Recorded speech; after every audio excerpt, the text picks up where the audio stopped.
Assalamualaikum warahmatullahi wabarakatuh. Selamat datang di channel cerita mistik Subaidi. Di dunia yang tak semua orang berani memasukinya. Di sini, batas antara hidup dan mati tidak lagi jelas. Setiap langkah bisa menjadi langkah terakhir. Dan setiap napas mungkin bukan milikmu lagi.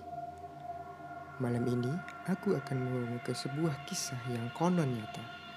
Tentang tempat di mana waktu berhenti dan arwah-arwah yang tersisa masih menunggu di antara dua dunia. Inilah di ambang kematian. Malam turun dengan perlahan di sebuah kota kecil yang sepi, di mana kabut tebal menggulung di antara pepohonan dan suara anjing melolong di kejauhan. Di tengah kota itu berdiri sebuah rumah sakit tua yang sudah ditinggalkan hampir 10 tahun lamanya. Bangunannya besar, berdinding abu-abu, dengan cat yang sudah mengelupas. Di bagian atapnya masih ada tanda besar bertuliskan Rumah Sakit Harapan Sehat. Yang kini tinggal huruf-huruf yang sudah karatan. Tempat itu dulunya menjadi rumah sakit umum. Namun setelah kebakaran yang besar yang menewaskan puluhan pasien dan beberapa perawat, rumah sakit itu ditutup selamanya. Tidak ada yang berani mendekat, terutama saat malam tiba. Orang-orang bilang suara tangisan, jeritan masih sering terdengar di ruang-ruang kosongnya. Seperti luka masa lalu yang tak pernah sembuh. Malam itu, 5 mahasiswa jurusan jurnalistik datang ke sana. Mereka adalah Dina, Reno, Maya, Andra, dan Lila. Mereka sedang membuat film dokumenter untuk tugas akhir kampus mereka, dengan tema tempat terbengkalai dan kisah di baliknya. Dina sebagai pimpinan tim percaya bahwa kisah rumah sakit itu bisa menjadi karya besar jika direkam dengan baik. Mereka membawa kamera, senter, perekam suara, dan beberapa alat pencahayaan kecil. Saat mereka berhenti di depan gerbang rumah sakit itu, hanya suara angin dan dedaunan yang terdengar. Reno menatap bangunan tua itu dengan wajah ragu. "Kamu yakin ini tempat aman, Din?" katanya sambil mengarahkan senter ke papan nama yang berkarat. Dina tersenyum tipis, meski sorot matanya tampak gugup. Dia berkata, "Kalau aman bukan horor namanya. Lagi pula ini cuma bengal kosong, jangan lebay ah."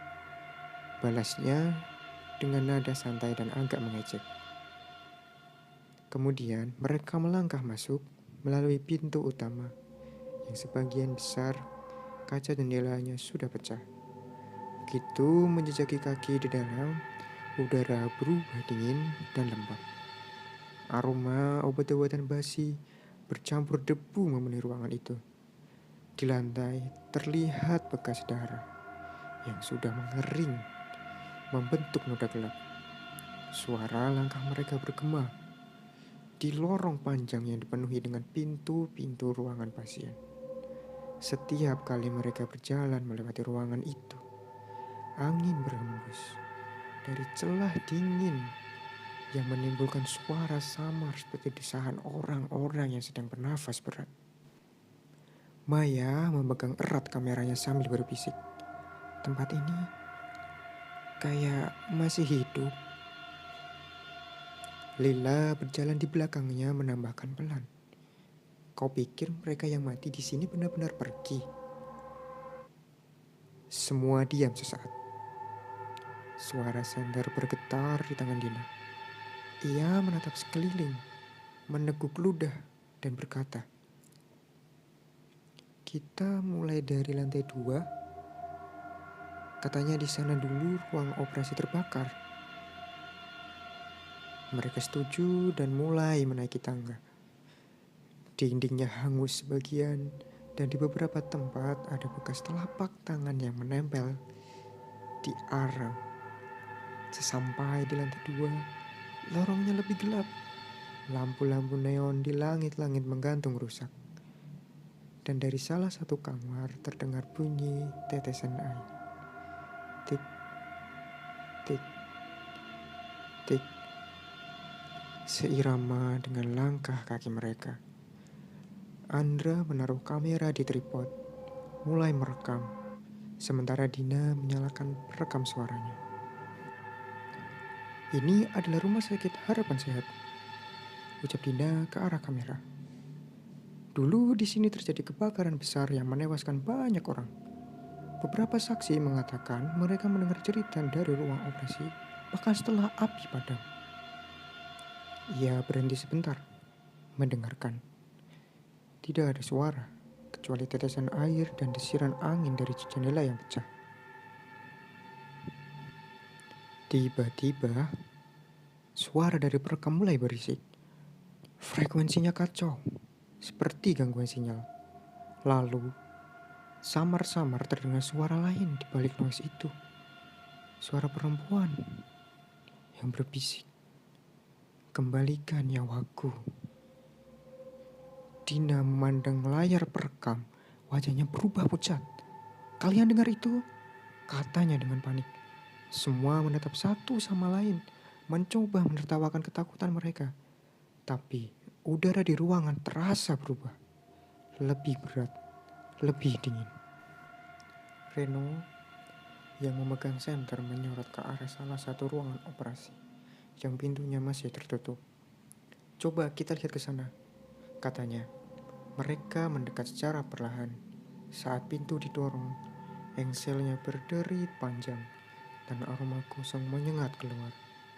Di dalam ruangan itu, meja operasi berkarat masih berdiri di tengah ruangan. Di atasnya ada bercak hitam yang sudah mengeras. Di dinding ada tulisan samar dengan darah kering. "Mereka membakar kami hidup-hidup."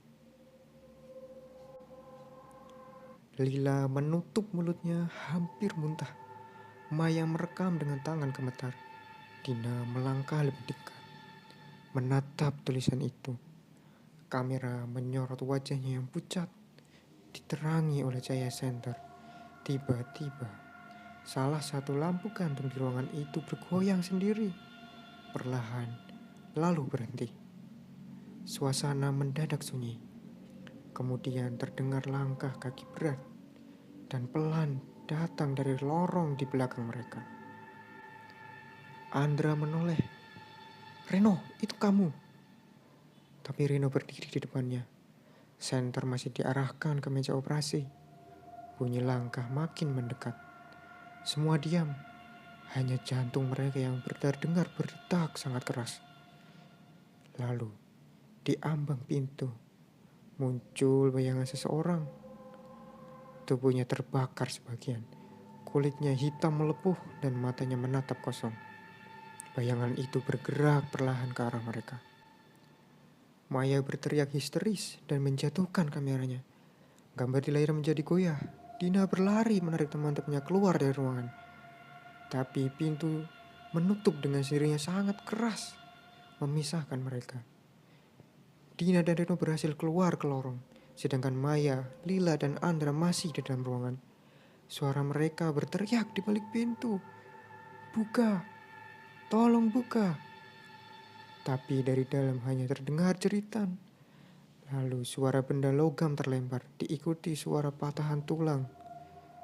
Setelah itu, suasana berubah menjadi sunyi. Dina dan Reno mencoba untuk mendorong pintu itu, namun mereka tidak bisa. Lalu terdengar suara ketukan dari dalam. 3 kali, pelan tapi teratur. Tok, tok, tok. Reno menatap Dina dengan mata lebar. "Kita harus keluar sekarang," katanya gemetar. Mereka berlari menuruni tangga. Namun ketika sampai di bawah, lorong yang seharusnya mengarah pintu utama kini berubah. Ruangan itu tidak lagi sama. Pintu keluar hilang, digantikan dengan dinding panjang penuh coretan tangan darah. Mereka berhenti, napas memburu. Dina mulai menangis. "Ini gak mungkin, ini bukan jalannya." Reno mencoba mencari jendela, tapi semua tertutup papan. Di belakang mereka terdengar suara langkah kaki, bukan satu, tapi banyak. seperti puluhan orang berjalan bersamaan di atas lantai yang kering. Mereka menoleh perlahan. Di ujung lorong, kabut hitam muncul, membentuk sosok-sosok samar dengan wajah terbakar. Jeritan bergema dari seluruh segala arah. Reno menarik Dina berlari melewati koridor. Tetapi setiap pintu yang mereka buka hanyalah membawa mereka ke ruangan yang sama. Di salah satu ruangan itu, Dina melihat pantulan dirinya yang dicermin. Tapi pantulan itu tidak meniru gerakannya. Pantulan itu tersenyum jahat, lalu berkata dengan suara serak, "Kau sudah di sini, tidak ada jalan keluar." Reno menghantam cermin itu sampai pecah. Namun dari pecahan kaca, tangan-tangan mulai muncul menarik tubuh mereka ke dalam. Dina menjerit, berusaha menarik kembali. Tapi tubuh Reno lenyap dalam sekejap mata. Hanya sisa darah yang menetes di ujung pecahan kaca. Dina mundur ketakutan, punggungnya menempel di dinding. Dari ujung ruangan, suara perempuan kembali terdengar. "Kau ingin tahu rasanya diambang kematian, bukan?" Dina menoleh. Di sana berdiri sosok wanita berpakaian perawat. Kulitnya mengelupas. Satu sisi wajahnya hangus terbakar. Ia berjalan pelan, mendekat sambil membawa gunting operasi berkarat. "Kami semua menunggu giliranmu," katanya sambil tersenyum. Dina mundur. Tubuhnya gemetar hebat. Ia menabrak meja dan terjatuh. Sementara sosok itu semakin mendekat. Lampu di ruangan mulai berkedip. Suara jantung berdetak keras memenuhi telinganya. Dina berusaha untuk bangkit, berlari ke arah pintu. Tapi pintu itu menutup sendiri. Dalam kegelapan yang hanya diterangi kelihatan petir, wajah-wajah arwah mulai muncul di sekelilingnya. Pasien, dokter, perawat, semuanya rusak, kosong dan menatap tanpa mata. Dina menjerit sekencang mungkin, lalu semuanya menjadi gelap. Keesokan paginya, polisi datang setelah mendapat laporan dari warga yang mendengar suara teriakan dari rumah sakit tua itu. Mereka menemukan kamera milik para mahasiswa berserakan di lantai. Dari rekaman terakhir yang tersisa, terlihat Dina berlari di lorong sambil menoleh ke belakang. Lalu wajahnya tertarik ke arah kamera dan layar langsung gelap. Tidak ada tanda-tanda dari kelima mahasiswa itu ditemukan. Beberapa minggu kemudian, rumah sakit itu kembali menjadi perbincangan. Orang-orang yang melintas di depan gerbang mengaku melihat bayangan dari sosok seseorang yang berdiri di jendela lantai 2, memegang kamera, menatap keluar dengan wajah pucat dan mata yang kosong. Di malam hari, dari dalam rumah sakit sering terdengar suara langkah kaki, diikuti bisikan lembut namun mengerikan. "Kami masih di sini, di ambang kematian." Sejak saat itu, tidak ada lagi yang berani mendekat ke bangunan itu. Tapi kadang, di saat malam yang sangat sunyi dan angin berhembus dari arah gunung, suara perekam tua yang pernah dibawa Dina masih bisa terdengar dengan samar, seolah masih berputar sendiri, memutar kalimat terakhir sebelum semuanya berakhir. "Ini adalah rumah sakit harapan sehat." Lalu suara terputus, diikuti dengan bisikan perempuan yang sama, "Kembalikan nyawaku." Dan setiap kali bulan purnama muncul, cahaya putih memantul di kaca jendela ruang operasi yang retak itu, memperlihatkan siluet seseorang yang berdiri di ambang jendela, seolah masih menunggu antara dunia hidup dan mati, di tempat mana waktu berhenti dan kematian tidak pernah benar-benar berakhir.